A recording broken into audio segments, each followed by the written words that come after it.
April 1945. Deep beneath the crumbling streets of Berlin, Adolf Hitler sits in a dark concrete bunker. Above him, his empire burns. Soviet artillery shakes the city, once called the Thousand-Year Reich. His generals whisper of surrender. His allies are gone. His armies shattered. Yet Hitler still dreams of victory, trapped in a fantasy that died long before his nation did. But how did the most feared man in Europe, a dictator who once conquered nearly an entire continent, end up hiding underground, surrounded by ruins? Was it betrayal? Was it fate? Or was it a series of his own mistakes, decisions so disastrous that they turned his unstoppable empire into ashes? From the frozen wastelands of Russia to the skis over Britain, from the deserts of Africa to the very heart of Berlin, this is the untold story of Hitler's downfall. A story of arrogance, obsession, and self-destruction. A story that shows how one man's ambition nearly consumed the world, and how his own errors destroyed him.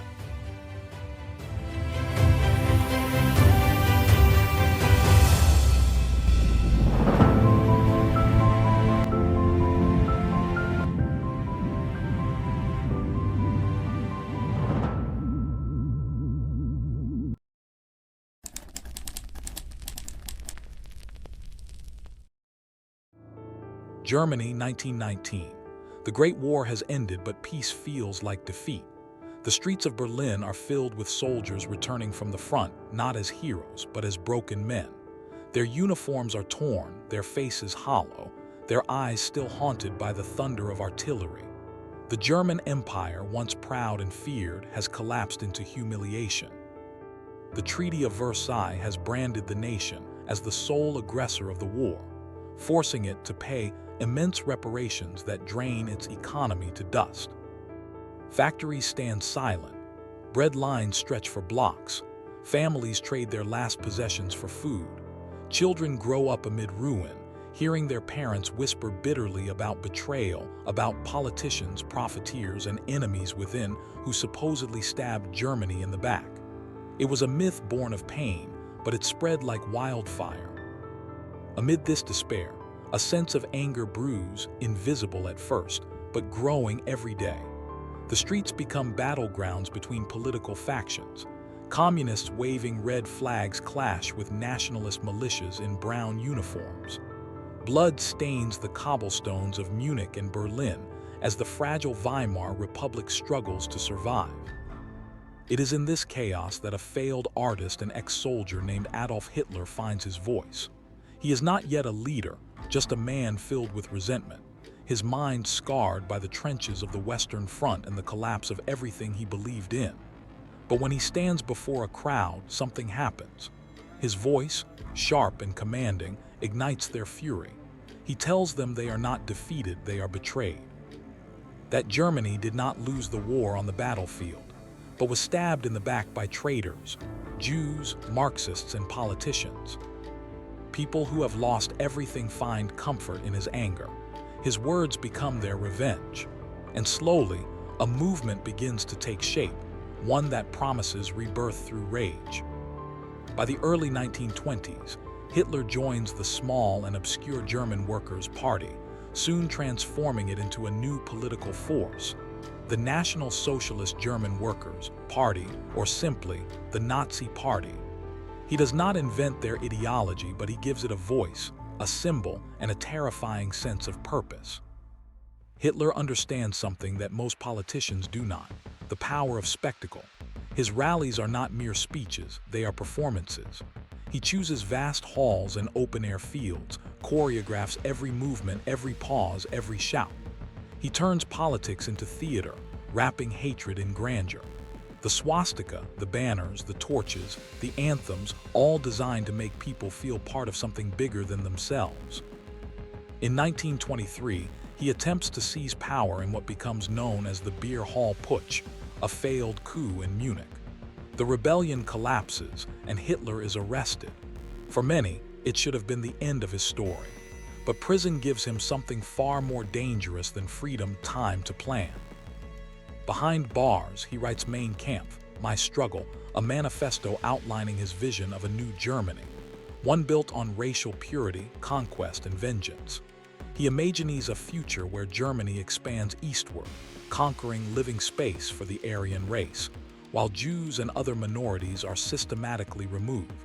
It reads like madness, and yet, in the coming years, the world will watch as that madness becomes policy. When he is released, the world outside has changed.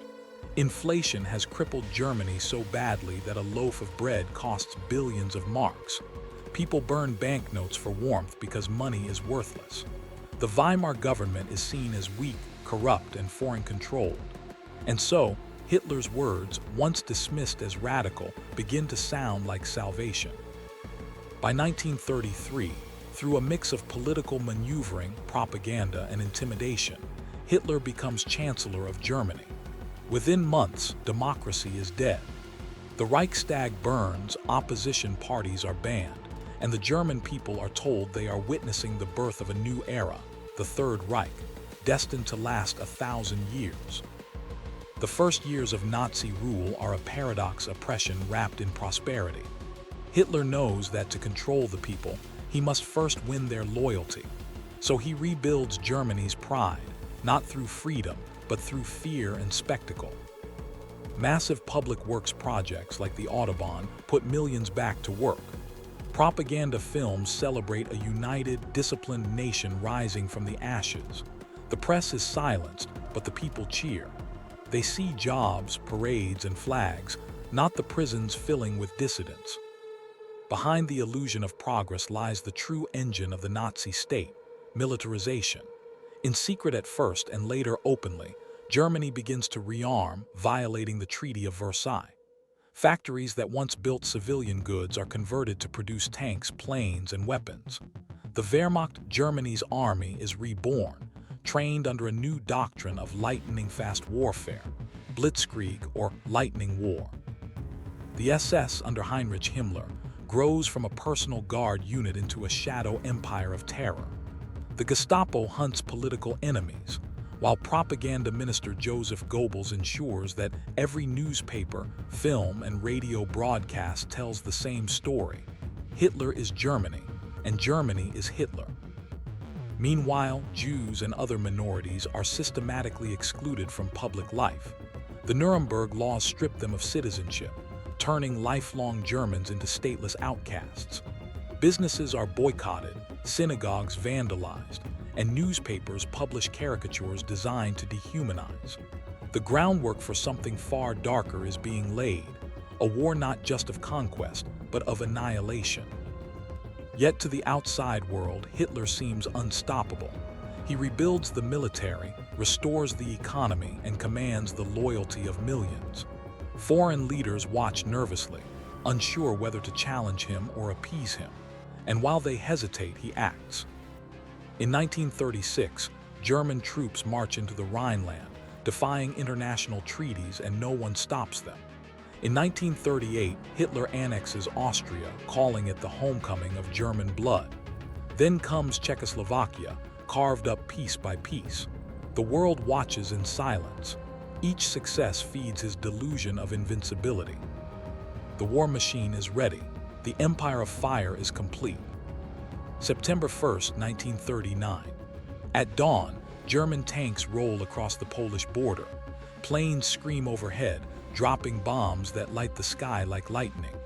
The world wakes to a new kind of war, swift, brutal, and merciless. The blitzkrieg works like clockwork. Within weeks, Poland falls. Britain and France declare war, but they are too slow to react. By the time they move, the German war machine has already shifted westward. In the spring of 1940, the world watches in disbelief as Hitler's armies crush Denmark, Norway, Belgium, and the Netherlands, and then, like a hammer blow, strike at France. The French army, once thought invincible, collapses in 6 weeks. Hitler stands before the Eiffel Tower in triumph, his empire stretching across Europe. The speed of his victories convinces his generals and himself that he is unstoppable. The propaganda machine hails him as a military genius. His photograph is everywhere. His speeches draw thunderous applause. The people believe they are living in a new golden age. But behind the triumphs, seeds of disaster are already taking root. Hitler begins to ignore his generals, convinced that his instincts are superior to strategy. He surrounds himself with yes men, silencing anyone who questions him. The same arrogance that built his empire will soon begin to destroy it. By 1941, Adolf Hitler stands at the height of his power. From the Atlantic to the borders of the Soviet Union, his empire stretches across most of Europe. His word is law. His armies move like thunder. To his followers, he seems almost superhuman. The man who resurrected Germany, the conqueror of Europe, the embodiment of destiny. But beneath this illusion of perfection lies a dangerous truth. Hitler's victories have made him reckless. The early triumphs of Blitzkrieg convinced him that speed, surprise, and sheer willpower could defeat any enemy. His generals, who once questioned his decisions, now hesitate to speak. They've seen what happens to those who challenge him. When Britain refuses to surrender after the fall of France, Hitler's pride is tested. He unleashes the Luftwaffe, the mighty German Air Force, in a campaign to bomb the island nation into submission. London burns under nightly raids. Entire neighborhoods vanish in clouds of fire and dust, but the British people endure. Instead of breaking their will, the Blitz strengthens it. In underground shelters and train stations, families sing songs of defiance as bombs fall above them. Britain's new Prime Minister, Winston Churchill, refuses to bow. His speeches echo across the world. We shall never surrender. For the first time, Hitler meets resistance that his tanks cannot crush. His air campaign fails, and his attention shifts eastward to a much larger, far deadlier ambition: the destruction of the Soviet Union. To Hitler, the war against the USSR isn't just a military campaign, it's an ideological crusade. He believes the Slavic people are inferior, and that communism is a Jewish conspiracy. He sees the vast lands of the East as Germany's destiny, Lebensraum, living space for his Aryan empire. But in chasing that dream, he makes the single greatest mistake of his life. On June 22, 1941, more than 3 million German soldiers launch Operation Barbarossa, the largest invasion in human history. Columns of tanks roll through the forests and aircraft darken the sky. The Wehrmacht smashes through Soviet defenses, capturing thousands of prisoners. Town after town falls. It seems like another lightning victory. But this war is different. The distances are enormous, the logistics brutal. Supply lines stretch for hundreds of miles. As summer fades, the German army begins to slow. The roads turn to mud, fuel runs low, and soldiers freeze in uniforms meant for warmer weather. Then winter arrives, the harshest in decades. Temperatures plunge below degrees C. Engines refuse to start. Soldiers die in their sleep. Still, Hitler orders them forward. His obsession with victory blinds him to reality. Moscow is within reach, but his men are exhausted, starving, and half frozen. The Soviet resistance stiffens, bolstered by sheer numbers and unbreakable will. When the Red Army counterattacks in December 1941, the myth of Nazi invincibility shatters. The Germans are forced to retreat for the first time. Thousands perish in the snow, abandoned by the man who promised them glory. And as the bodies freeze across the Eastern Front, a darker war unfolds behind them, one not fought with tanks but with hatred. Nazi death squads, the Einsatzgruppen, follow the army's advance, rounding up Jews, communists, and civilians. Entire villages are wiped out in mass shootings. It is the beginning of the Holocaust, a campaign of extermination unlike anything the world has ever seen. While his soldiers die in the cold, Hitler focuses not on rescuing them, but on expanding the machinery of genocide. In his mind, the war for survival and the war for racial purity are one and the same. His empire is no longer built on conquest alone, it feeds on destruction. And that hunger will consume it from within. By 1943, the tide of the war has turned. The once unstoppable Wehrmacht is bleeding across multiple fronts. In the east, the Battle of Stalingrad becomes a nightmare. It begins as another confident assault. Hitler insists the city must fall because it bears Stalin's name. But the battle drags into months of brutal street fighting. German soldiers fight room to room, floor to floor, against relentless Soviet resistance. Every house becomes a fortress, every street a graveyard. When winter closes in again, the German Sixth Army is trapped. They beg for permission to retreat, but Hitler refuses. Not one step back, he orders. He promises supplies, reinforcements, none come. In February 1943, surrounded and starving, 90,000 German soldiers surrender. It is the greatest defeat in German military history. News of the disaster spreads like wildfire. For the first time, the German people begin to doubt the man they once called their savior. Meanwhile, in North Africa, Hitler's generals face defeat at El Alamein, and in the Atlantic, U-boats are hunted down relentlessly. The United States has entered the war, and Allied factories now outproduce Germany's by overwhelming margins. The Reich's dream of world domination begins to collapse under the weight of its own arrogance. Still, Hitler refuses to accept reality.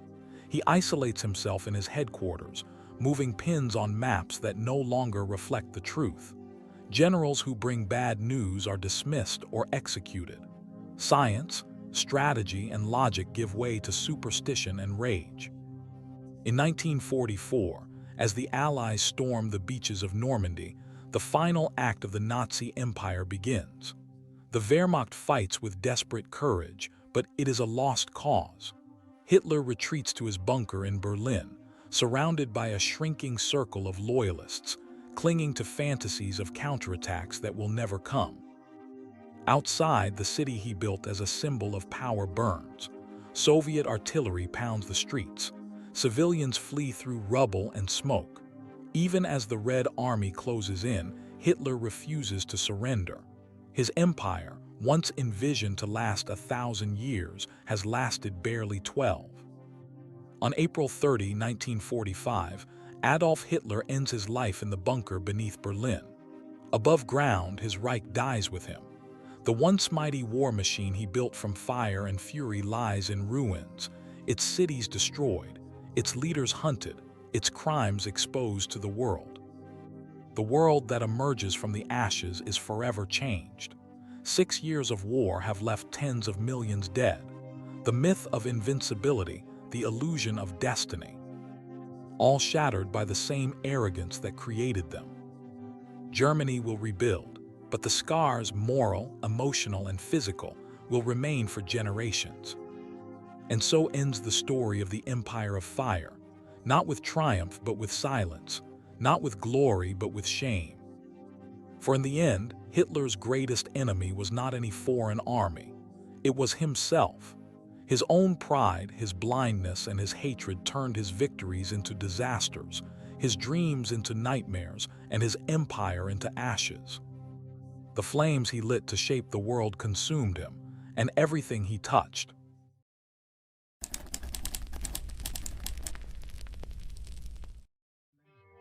When 1941 dawned, Adolf Hitler was not merely a leader, he was a legend. Across Europe, his blitzkrieg tactics had turned modern warfare into a science of shock and awe. Armies that had once terrified Germany, Poland, France, Norway, the Netherlands, had fallen in weeks. Even Britain, the last free nation in Western Europe, seemed to stand only by stubborn will and distance. Hitler believed he had mastered war itself. He walked the halls of his command headquarters with an air of divine certainty, surrounded by generals who feared his temper more than the enemy. To the German people, he was the architect of rebirth, the man who had erased the shame of Versailles and delivered victory after victory. His photograph hung in every home, his speeches echoed from every radio, and his salute became the gesture of national faith. But beneath this aura of invincibility, cracks had already begun to form. Blitzkrieg had worked brilliantly in the short campaigns of Western Europe, but its success depended on speed, surprise, and logistics. It was a weapon that burned brightly, but could not sustain itself indefinitely. The German army's victories had stretched its supply lines thin, its resources scattered, and its soldiers exhausted. Instead of consolidating power and preparing for a long conflict, Hitler chased a dream of total domination, an empire stretching from the Atlantic to the Urals. And like all empires built on arrogance, it would crumble under its own weight. When Hitler ordered the invasion of the Soviet Union in June 1941, he ignored the warnings of his generals, who understood what it meant to fight a war on two fronts. The German High Command had studied Napoleon's disastrous march into Russia more than a century earlier. They knew the dangers of distance, weather, and logistics. But Hitler was not a man who learned from history. He believed history bowed to his will. The first months of Operation Barbarossa seemed to prove him right. Soviet armies collapsed under the speed of the German advance. Millions of prisoners were taken, cities captured, and the road to Moscow appeared open. Hitler celebrated these early victories as proof of his genius, not realizing that the very scale of his success was planting the seeds of his failure. As his army plunged deeper into Russia, the distances grew unimaginable. Supply lines stretched for hundreds of miles over muddy, bombed-out roads. Vehicles broke down. Horses died in the snow. Ammunition and fuel ran dry. The German war machine that had once seemed unstoppable began to choke on its own ambition. When the Soviet winter struck, it came like vengeance. Temperatures plummeted to lethal lows. Engines froze, guns jammed, and men died in their sleep. Still, Hitler demanded that his soldiers advance. He refused to allow retreat, even when logic and mercy demanded it. His will had become their burden. By the end of 1941, the myth of invincibility had shattered. The army that once conquered Europe now struggled just to survive. And though Hitler would not admit it, his war was already lost in spirit, the momentum broken, the machine no longer infallible. But instead of humility, he doubled down. Each defeat only hardened his delusion. Each failure became someone else's fault, and the dominoes of defeat began to fall. Hitler's greatest weapon had always been persuasion. His rise to power depended not just on soldiers, but on words, his ability to manipulate emotion, to bend truth into a tool. But by 1942, the voice that once inspired millions had become a curse. He began to believe his own propaganda. He dismissed military intelligence that contradicted his fantasies. When advisors warned of the Allies' growing strength, he laughed them off as cowards. His speeches turned from strategy to rage, from planning to paranoia. Nowhere was this more evident than in his relationship with his generals. The Wehrmacht had some of the finest minds in modern warfare, men like Erwin Rommel, Heinz Guderian, and Friedrich Paulus, but Hitler's ego would not allow equals. In North Africa, Field Marshal Rommel, known as the Desert Fox, achieved astonishing victories against British forces. His daring tactics made him a hero, both in Germany and abroad. But when Rommel requested reinforcements and supplies to secure the region, Hitler refused. He saw Africa as a distraction from the true war in the East. Without support, Rommel's army was eventually encircled and defeated. It was a needless loss, one born not of weakness but of pride. The same arrogance played out on the Eastern Front. Hitler's obsession with prestige cities like Stalingrad turned strategic objectives into personal vendettas. He was warned repeatedly that the Soviet army was regrouping, that German forces were overextended, that winter was near. But Hitler was deaf to reason. Stalingrad must fall, he declared. No step back. The result was one of the most catastrophic defeats in military history. Over 300,000 German soldiers found themselves trapped in a frozen city, surrounded by a Soviet force that vastly outnumbered them. The Sixth Army begged for retreat. Hitler refused. In February 1943, after months of brutal fighting, starvation, and cold, the German commander Friedrich Paulus surrendered. He was the first German field marshal to ever do so, a humiliation Hitler could not forgive. Instead of facing his own responsibility, he blamed everyone else: his generals, his allies, even the weather. The defeat at Stalingrad shattered the illusion of German supremacy. The myth of the invincible Führer was gone. The Wehrmacht's best troops were dead or captured, its morale broken. The Soviet tide began to rise, and the dominoes of defeat began to topple faster. Still, Hitler refused to see it. He dismissed experienced officers and replaced them with loyalists who told him what he wanted to hear. Strategy gave way to emotion. Logic was betrayed by ego. Every decision became personal, every loss a betrayal. The man who once commanded millions now trusted only himself, and his instincts were leading Germany to ruin. By 1943, the war that Hitler had promised would last months had become a global inferno. The Allies, Britain, the United States, and the Soviet Union now stood united against him. Germany was powerful, but it was surrounded, outnumbered, and exhausted. While the Soviets crushed the Eastern Front, the Americans and British opened a new front in the West and South. The invasion of Italy toppled Mussolini's fascist regime, stripping Hitler of his most loyal ally. German troops were forced to occupy Italy, diverting men and resources they could not spare. In the skies above Europe, Allied bombers began a relentless campaign to destroy German industry. Cities like Hamburg, Cologne, and Dresden became infernos. Entire neighborhoods vanished overnight. Civilians who once cheered Hitler's parades now huddled in basements, praying for survival. And yet, in the face of destruction, Hitler remained detached from reality. He hid inside his fortified headquarters, moving pins on maps, issuing orders that made no sense. His once mighty Luftwaffe was being torn apart. His tanks burned faster than factories could replace them. His railways crumbled under constant bombardment. But no one dared to tell him the truth. Those who did were dismissed, demoted, or worse. A few brave souls among his generals and officers began to realize that their leader had become the greatest danger to their nation. In 1944, a group of conspirators launched the July 20th plot, an attempt to assassinate Hitler with a bomb hidden in his conference room. The explosion killed several officers, but not him. The failure unleashed a wave of terror.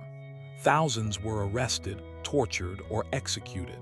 Among them were brilliant minds, loyal officers, and even innocent families. Hitler's paranoia deepened into madness.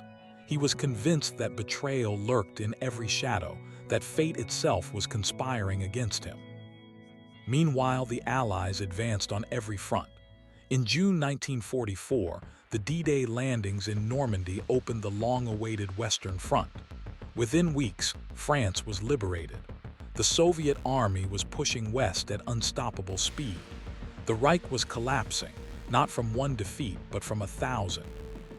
The empire that Hitler had built through fear, lies, and force was now eating itself alive. By early 1945, the Third Reich was living on borrowed time. The Red Army was closing in from the east, the Western Allies from the west. Germany's cities were ruins, its armies shattered, its people starving. But in his bunker beneath Berlin, Adolf Hitler still dreamed of victory. He shuffled across maps, shifting imaginary divisions that no longer existed. He issued orders to armies that had been wiped out weeks earlier. Messengers and aides whispered the truth only in secret. The Führer had lost his grip on reality. Outside, the world he created burned to ashes. Soviet artillery thundered over Berlin day and night. Streets were filled with rubble and corpses. Civilians fled underground as the empire of fire devoured itself. In his final days, Hitler blamed everyone but himself, his generals, his people, his allies. He raged that Germany had failed him, not that he had failed Germany. To his last breath, he clung to delusion, that history would vindicate him, that his enemies would perish, that his name would live forever. On April 30th, 1945, inside that dimly lit bunker, Adolf Hitler took his own life. Above him, Berlin fell. Below him, the empire he built collapsed in silence. The man who promised eternal glory left behind only ruin and grief. The dominoes had fallen, each one toppled by his own hand. When the smoke finally cleared, the world stood in mourning and disbelief.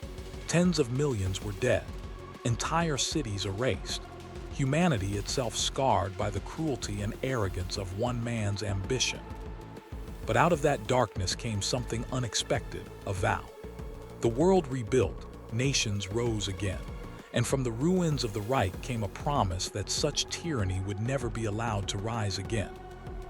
History would remember Hitler not as a conqueror, but as a warning, a reminder of how quickly power can corrupt, how arrogance destroys even the mighty, and how truth and reason, once silenced, can cost the world its soul.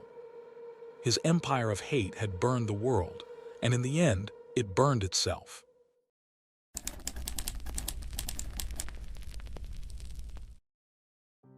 Winter 1944. Snow covered the broken streets of the Reich, softening the ruins of cities once hailed as symbols of power. The thousand-year empire that Hitler had promised to his people was already crumbling, yet in the Führer's underground world of maps and delusion, the war was far from over. He still believed victory was possible, that some miracle weapon, some unseen division, would reverse what the world could already see as inevitable defeat. The illusion of control persisted, but only in the bunker and among those too terrified to contradict him.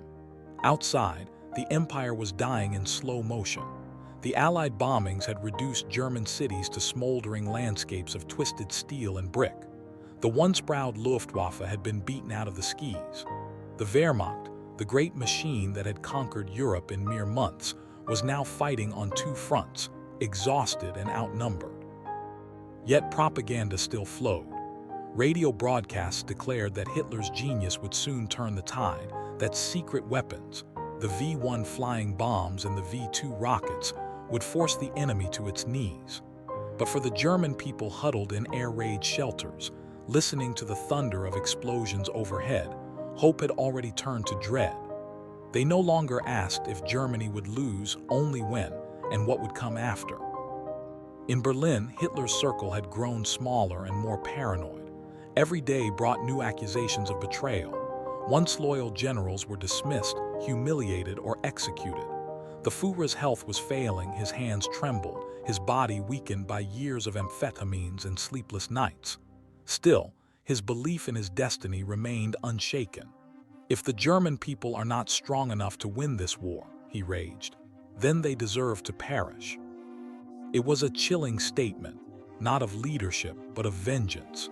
Hitler no longer saw himself as the guardian of Germany, but as its executioner. The empire he built from fire and fear was now devouring itself. By early 1945, Germany was surrounded. To the east, the Red Army stormed across Poland, its soldiers hardened by years of brutal fighting. Town after town fell in flames as the Soviets advanced toward Berlin. To the west, the Americans, British, and French forces crossed the Rhine, sweeping through the shattered remains of the Reich. The once expanding Nazi map was shrinking by the day, its red lines of conquest erased by Allied counterattacks. Inside the command centers, panic mingled with denial. Reports of encircled divisions and deserted outposts piled up, but Hitler dismissed them as lies. He demanded no retreat orders, condemning thousands of soldiers to die defending positions that no longer had strategic value. The generals who questioned him were met with fury. "You cowards," he shouted. "You are all traitors." The irony was bitter. The man who had once inspired absolute obedience was now isolated, commanding armies that no longer existed. His decisions grew increasingly erratic. He ordered counterattacks from divisions that had been destroyed weeks earlier. He envisioned phantom armies led by generals long dead or captured. His world had detached from reality. Meanwhile, for civilians, the war had turned into a nightmare of survival. Refugees fled westward by the millions, women, children, and the elderly trudging through the snow with carts and whatever belongings they could carry. Entire towns disappeared under the advancing front lines. The Eastern Front, in particular, was a landscape of vengeance. After years of Nazi atrocities in Soviet territories, the Red Army exacted a brutal retribution. Villages burned, and civilians suffered terribly in the chaos of revenge and occupation. In Berlin, the once grand capital of the Reich was now a city of ghosts. Rubble lined the streets, the smell of smoke and death hung in the air, and every night the sky lit up with the dull red glow of fire. Yet even as the Soviets closed in, Hitler refused to leave. He moved permanently into the Führer bunker, a reinforced concrete labyrinth beneath the Reich Chancellery.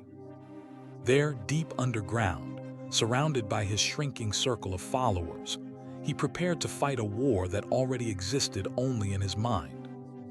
April 1945. The end had come. Soviet artillery began pounding Berlin with a fury unmatched in history. The ground trembled as thousands of shells rained down every hour, reducing what remained of the city to dust.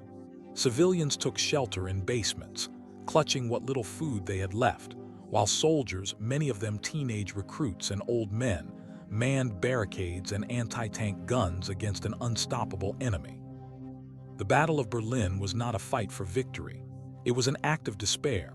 Hitler had ordered every man, woman, and child to defend the capital, declaring it a fortress city. The Volkssturm, Germany's last militia, was armed with obsolete rifles, grenades, even Panzerfaust salvaged from wrecked tanks.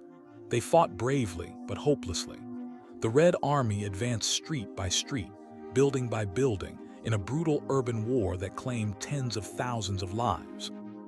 Inside the bunker, Hitler continued to issue orders, attacks that would never be carried out, defenses that no longer existed. His subordinates watched helplessly as he spiraled deeper into delusion. Reports arrived that Heinrich Himmler was negotiating with the Allies. Hitler was enraged, calling his once loyal SS chief a traitor.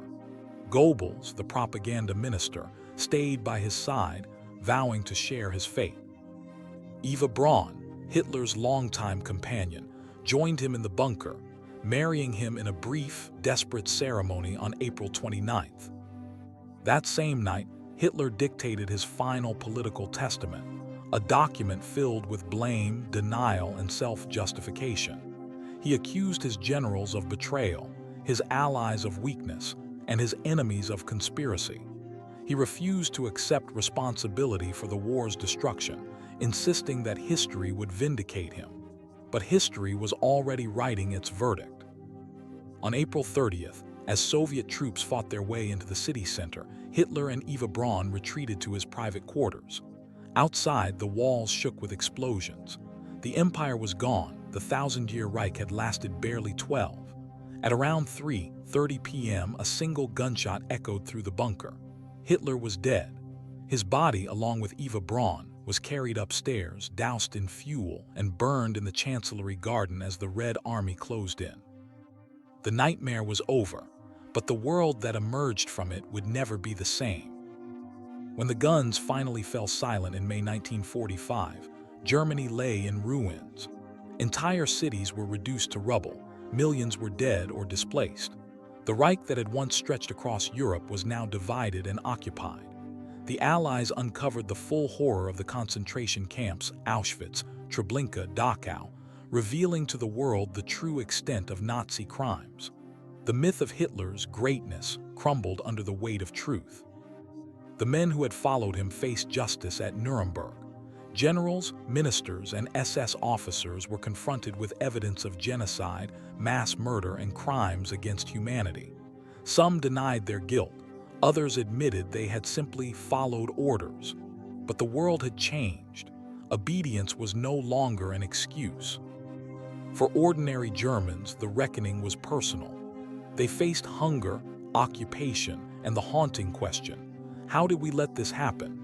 Many would spend their lives trying to understand how their nation had been led into madness by one man's ambition and a society's silence. The collapse of the Nazi regime marked not only the end of a war but the rebirth of conscience. From the ashes of totalitarianism rose a new vision of Europe, one that sought peace, unity, and remembrance. Yet the scars of the past remained deep, etched into the landscape and into memory. In the end, Hitler's downfall was not just the destruction of a man or a regime, but a warning to humanity. A reminder that hatred, when given power, can consume entire nations, and that blind loyalty, once lit, can burn the world.